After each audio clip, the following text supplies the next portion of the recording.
está sendo cogitado de que um objeto muito pesado, isso no meio científico, talvez com a massa 50 vezes superior à massa de Júpiter, que esse objeto pode ter entrado no nosso sistema solar há milhares ou milhões de anos atrás, mudando o sistema solar até mesmo nos tempos atuais, nos dias de hoje.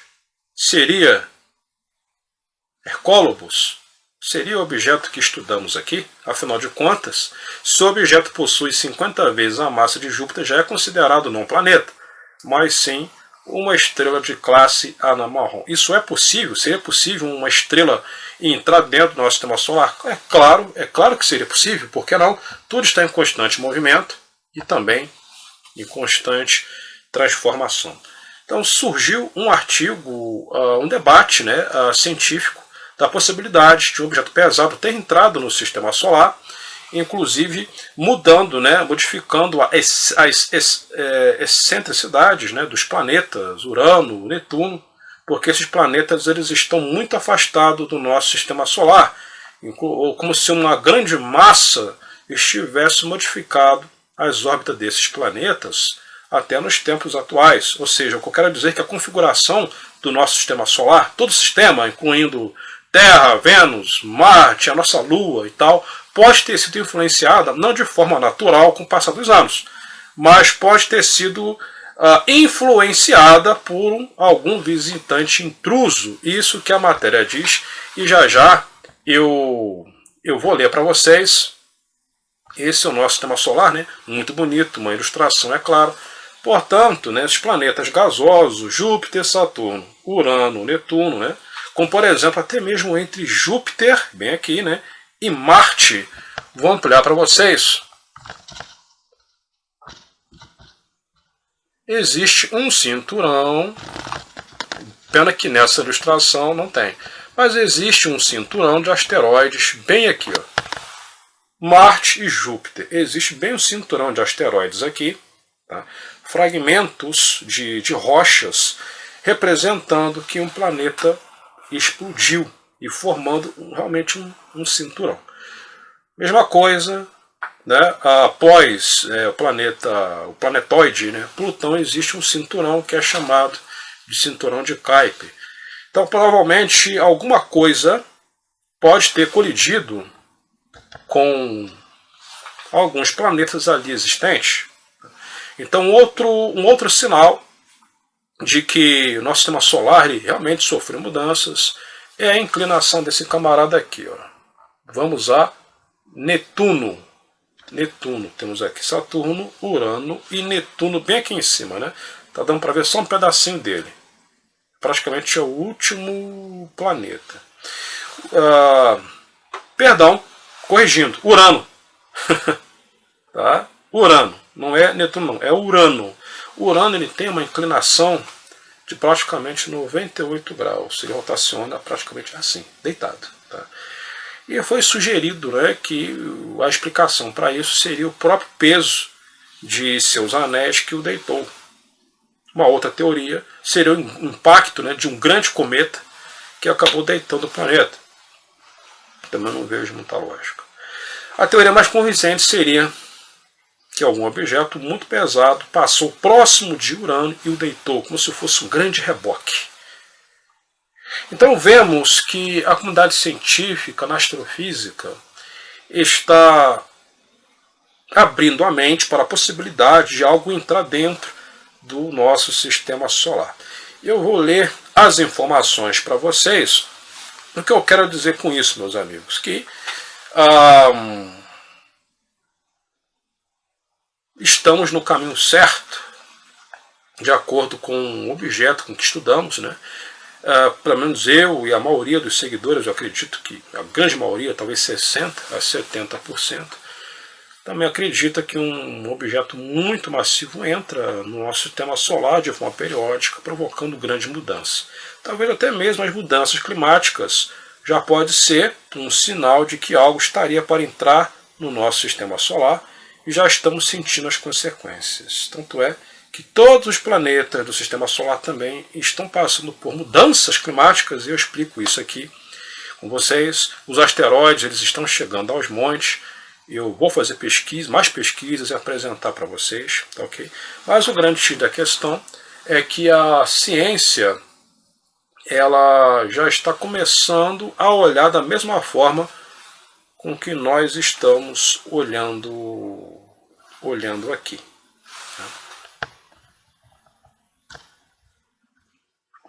A matéria diz assim: cientistas dizem que algo pode ter visitado o sistema solar e reorganizado todos os planetas, né?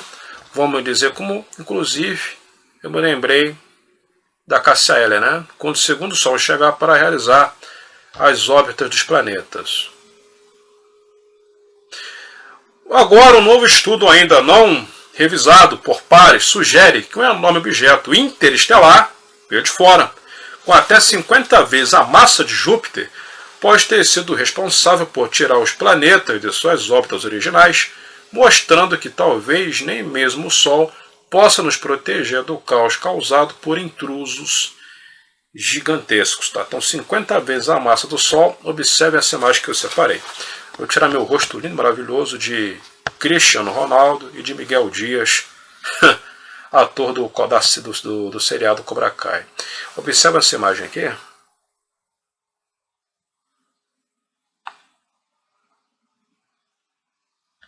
Deixa eu tirar aqui minha cara, pronto.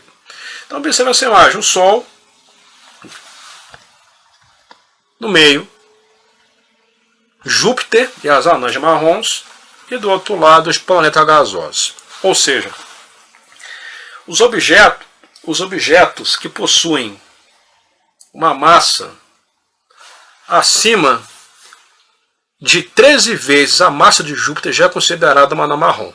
Esse objeto do meio da foto. Tá? Ou seja, podem existir planetas gasosos até 13 vezes mais pesados do que Júpiter.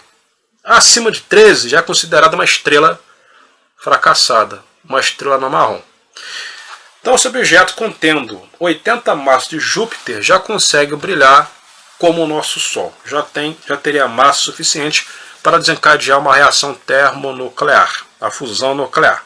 Tá? Então o que acontece? Tudo indica, se esse estudo estiver correto, o objeto então em si é uma anã marrom. E se esse objeto ele retornar, se ele estiver fazendo de acordo com a mecânica celeste, se esse objeto ele entrar no sistema solar de forma periódica, aí meus amigos, estamos completamente lascados. 50 vezes a massa do planeta Júpiter, até mesmo dependendo, passando um pouco por fora, tá, já provocaria grande estrago. Tá? Então, dando continuidade aqui,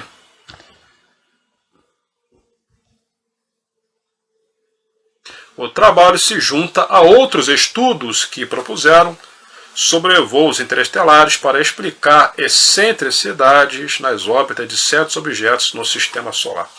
Fluxo e refluxo. O sistema solar tem aproximadamente 4 bilhões e 600 milhões de anos. Os astrônomos acreditam que aproximadamente 100 milhões de anos após a sua existência, os planetas começaram a se formar em uma nuvem plana e rotativa de gás ao redor do Sol nascente, conhecido como disco protoplanetário. Isso explica porque todos os planetas estão em uma órbita coplanar entre si e giram na mesma direção, ou seja, estão estabilizados. Eles não ficaram parados, no entanto, e um fenômeno chamado migrações planetárias foi proposto por astrônomos para explicar como certos planetas acabaram em lugares improváveis. Urano e Netuno, por exemplo, são considerados como tendo se formado mais perto do Sol, e vou explicar isso, do que onde suas órbitas residem atualmente, enquanto outros planetas em processo de formação foram ejetados para fora do sistema solar. Né? Então tudo indica que esses planetas como Urano e Netuno, né, os planetas nos confins do sistema solar, gigantes gasosos, eles eram para estar mais próximos, estão muito distantes. Então acredita-se que alguma coisa arrastou eles bem para mais distante, para mais longe do Sol.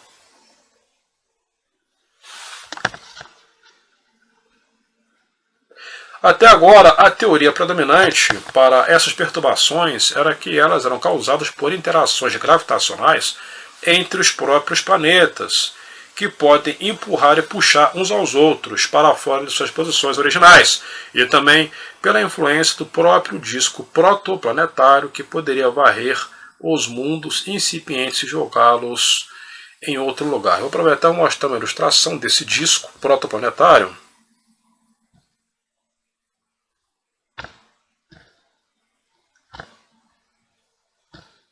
Pronto. Observe o Sol no centro. O início, né, de formação do sistema solar, né, realmente se parece com um disco, tá? Formado por poeira e gás. Então isso daria origem aos planetas. Pronto, bem aqui. E ele já foi até mesmo esse tipo de disco registrado, né, por diversos telescópios, o Subaru inclusive, que registraram, né, em outros sistemas solares, né? Ou seja, como se a gente voltasse no passado e ver outros sistemas solares em processo de formação. Então a origem dos planetas provavelmente é explicado por conta desse disco, né, desse disco protoplanetário. Tá? E então os planetas, quando eles se formam, né, já estão praticamente formados, como nessa, voltando aqui nessa imagem. Então eu tento usar um vocabulário, né, palavras bem simples para vocês entenderem. Né? Então o Sol, né, a estrela na jovem, ela surge ali no meio, ela começa a rotacionar, inclusive emitir, né, parte do seu material. E o que acontece com a própria gravidade? A gravidade vai concentrando, né, a poeira bem para dentro e aquilo vai se aglutinando, né, formando esse aspecto, né, de bola. Né, mas tudo se começa primeiramente como um disco. Então chega um determinado momento, vamos dizer que os astrofísicos até acreditavam que era mais possível dessas alterações que existem no nosso sistema solar ser provocado pelos próprios planetas, um colidindo com o outro, repelindo o outro, ou seja, a força gravitacional de um planeta com o outro servindo para repelir. Porém a teoria está sendo aceita de que um objeto gigante poderia entrar no sistema solar, né? Ou pode ter entrado no sistema solar. Né? Então acho que é importante fazermos essa reflexão e entender que mudanças externas podem muito bem influenciar na dinâmica do nosso planeta. Não apenas o ser humano, o pão da vaca, tá? Mas às vezes não estamos nem vendo o objeto está mudando com tudo aqui, enquanto isso a galera com venda nos olhos, como eu digo, né, a comunidade científica, climática, inclusive, eu acho que devemos olhar para cima e saber a causa real do que está acontecendo. Tá? Eu espero que vocês tenham entendido o vídeo. Eu vou deixar o link da matéria aqui no topo dos comentários, como eu sempre faço. Antes eu gostaria de mostrar, compartilhar a pantalha rapidamente e mostrar essa matéria aqui da USP, da Universidade de São Paulo, sobre a massa das estrelas anãs. Tá? Então o que a matéria diz, essa matéria bem aqui, né, da Byte, tá? Falando sobre essa cogitação, esse objeto pode ter entre 50 vezes a massa de Júpiter, então não é um planeta que entrou aqui, cara, é uma coisa extraordinariamente grande e pesada. Tá? Então vemos aqui. A massa de uma anã marrom gira em torno de 13 a 80 vezes a massa do planeta Júpiter. As anãs mais massivas podem dar início à fusão de lítio. O núcleo do lítio, né, mais abundante tem tal, 3 prótons, 4 nêutrons. Né? Então aqui tem todas as explicações, né, e são formados inclusive por matéria densa, por metais pesados, matéria densa. Então não é um objeto gasoso como Júpiter, Saturno, não, um objeto pesado, pô. Isso é ferro fundido, pressionado, pressurizado, uma bola de ferro imensa. Tá? São objetos frios, são objetos que praticamente apagados, de difícil detecção. As anãs marrons são enigmáticas. Tá? Então, o que a matéria diz, provavelmente que uma anã marrom, essa matéria aqui, uma anã marrom pode ter entrado no sistema solar. Porque tem 50 vezes a massa de Júpiter. Não pode ser considerado um planeta em hipótese nenhuma. Ok? Uma estrela. Até mais e até a próxima informação, sempre de olhos no céu.